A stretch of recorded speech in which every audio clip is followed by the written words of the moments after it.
Sveiki, malonus klausytojai. Aš Monika Kuzminskaitė, sveikatos ir mitybos psichologė ir čia Šaukšto proto tinklalaidė.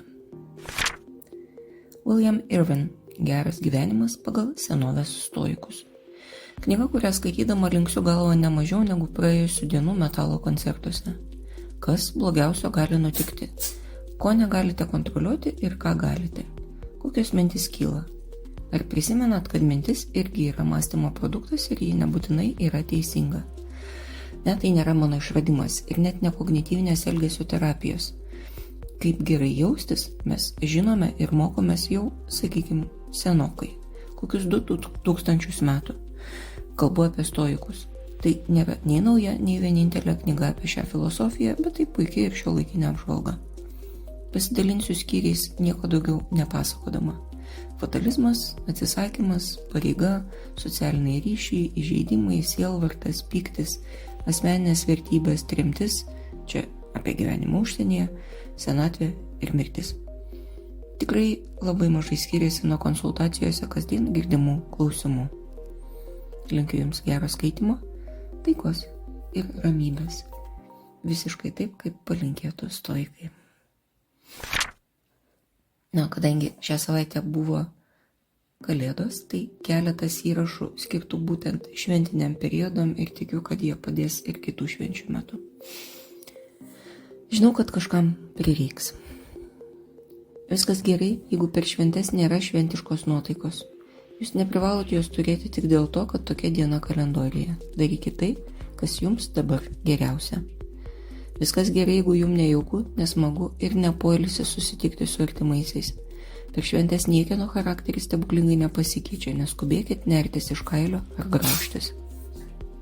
Viskas gerai, jeigu šventes sutinkate vieni arba ne su tai žmonėmis, kurių ilgitės. Yra kaip yra ir jūs darote geriausiai kaip išeina.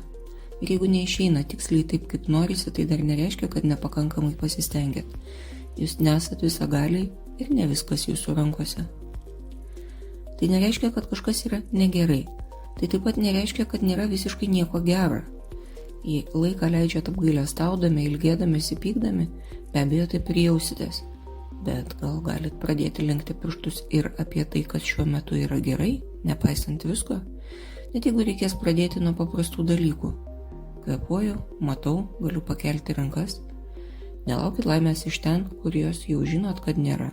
Bet tai tikrai ne vienintelis šaltinis. Raskit tą šaltinį, iš kurio galėsit semtis, o ne kuris jau senai išdžiūvęs. Ar net niekada nebuvo gyvas.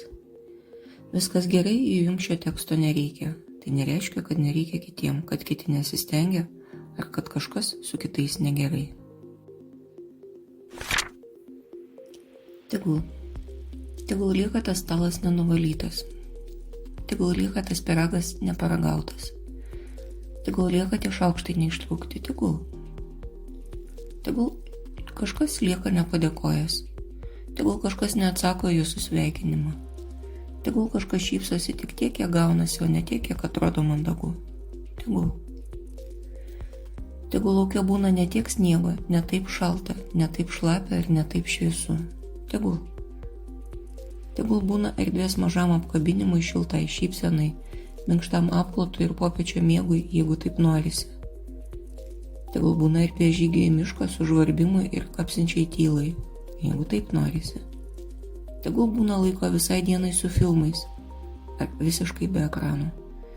Tegul būna laisvės išgirsti savo norą ir duoti jam jėgų.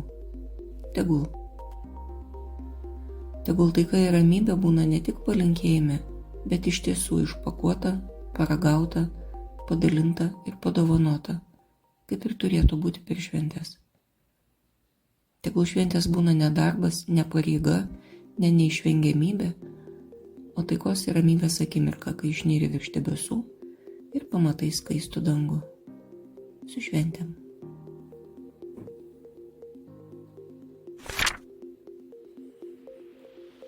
Jaukumo maistas. Kažkaip ir kitaip įdomiai šventiškai matyti sutapo. Kai visą dieną gaminai super sudėtingą Excelį ir darbo pabaigoje programa užstrigo, sunaikindama neišsaugotą visos dienos darbą. Lauke lyja, įlipai į balą kiaurų batų, pasimatymas paskutinę minutę sugriuvo dėl ligos ir dar autobuse numintė kojas. Atrodo, kad diena nebegali būti blogesnė, norisi kuo greičiau namo, užsikloti ir kakavos, ledų, bandelės su pienu, šilto troškinio, sriubytės. Visą tai, drįsiu dar sykį sukurti terminą, yra jaukumo maistas, angliškai prastai vadinamas comfort food. Dažnai tai yra saldus ar riebus maistas, arba labai susijęs su šviesiais vaikystės prisiminimais patiekalas, tokiu kaip mamos kotletukai. Wikipedijos straipsnis turi labai įdomų jaukumo patiekalų sąrašą iš įvairių šalių.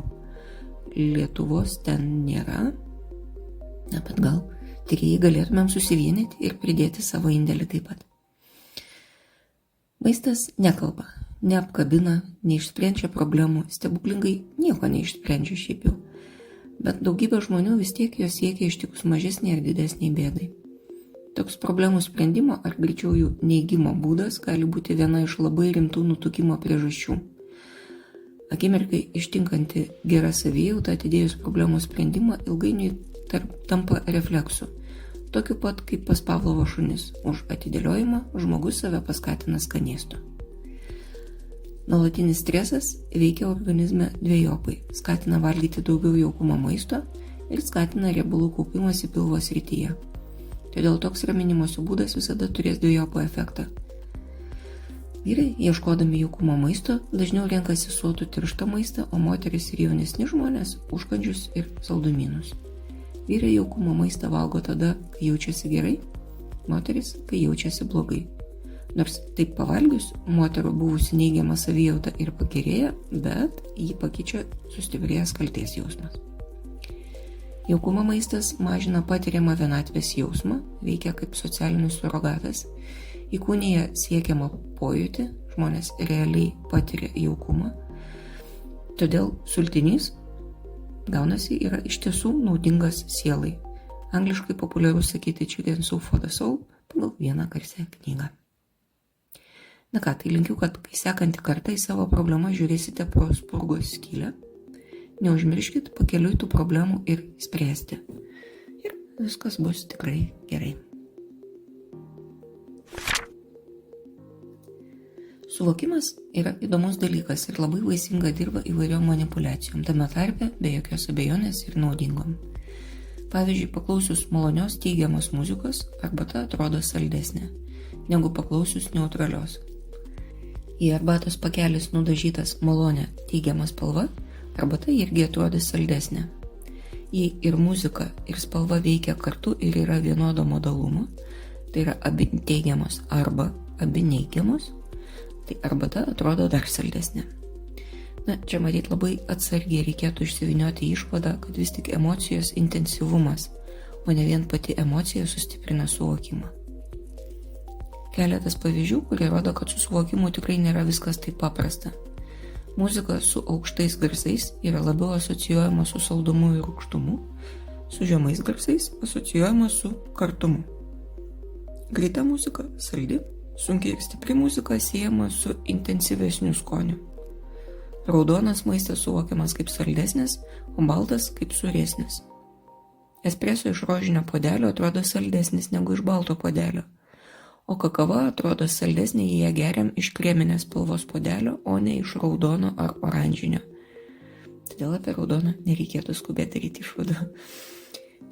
Latė atrodo mažiau saldi geriama iš balto puodelio negu iš mėlyno arba iš stiklinio. Čia siūlau sustoti ir pagalvoti, kokios spalvos indus labiausiai mėgstat jūs. Ir galbūt tai yra susiję ir su jūsų mėgstamu skoniu. Paaugliai, rinkdamiesi maistą, turi savo sudėtingą priežasčių ir pasekmių vertinimo lauką. Ir jei kada žiūrite paauglius ir jums kyla mintis, kad jie tai daro neatsakingai, tik ieškodami malonumo į kažką nekreipdami dėmesio, tai stabtelkit pagalvoti, kad tai gali būti labai toli nuo tiesos.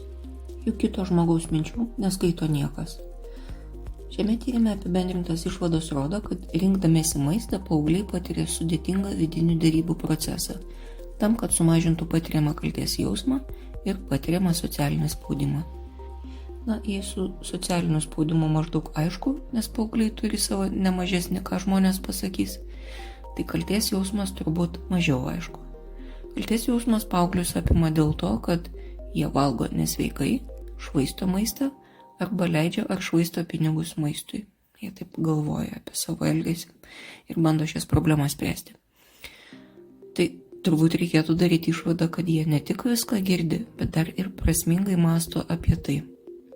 Net jie suaugusieji ir galvoja kitaip.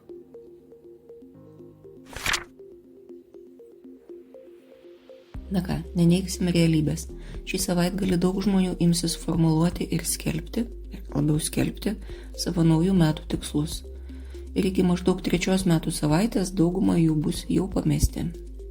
Tai susivienykim ir nedarykim tų klaidų, kurios yra tikrai labai lengvai išvengiamas.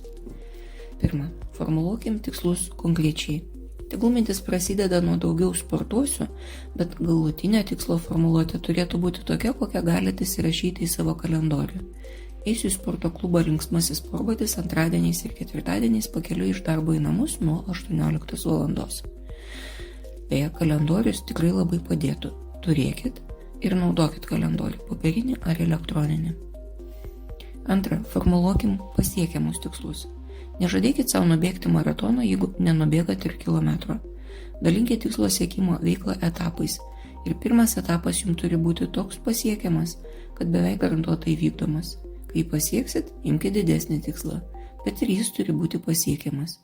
Jeigu nebėgiojat visai, išeikit pabėgioti 10 minučių ir tai bus reikšmingai daugiau negu darot dabar. Ir tai jau bus labai gerai.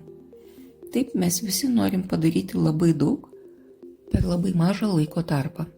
Bet toks pastangų pagreitinimas yra greičiausias būdas nužudyti savo tikslo siekimo veiklą. Trečia, žinokit, kodėl imatės šio konkretaus tikslo. Neužsiburkit savęs su tada jausiuosi geriau, nes šito jūs nežinot ir negalit žinoti. Galbūt tada kitaip rengsitės, mažiau sirgsite, kitaip leisit laisvalaikį. Tai yra konkrečios pasiekmes, kurias jūs daugiau ar mažiau patikimai galit prognozuoti. Savo savijautos dėja ne. Yra tikimybė, kad taip jausitės dėl to, kad nuveikėt, bet nėra garantijos. Todėl geriau formuluokit savo tikslų privalumus tokius, kokius galėsite išmatuoti kitokiais būdais, negu kad savo emocinę būseną. O gal jums skaudės pilvą?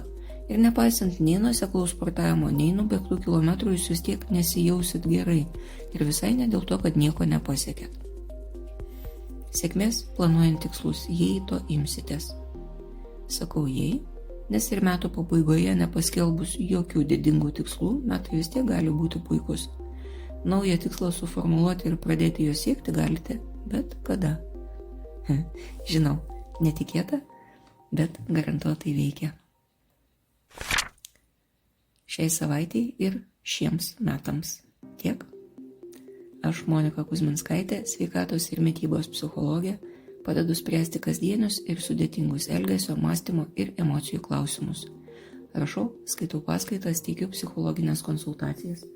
Mane rasit socialiniuose tinkluose vardu Šaukštas Proto arba gyvai Vilniuje Goštauto gatvėje. Rašykit man asmeninę žinutę socialiniuose tinkluose arba elektroniniu paštu adresu šaukštas.proto@gmail.com.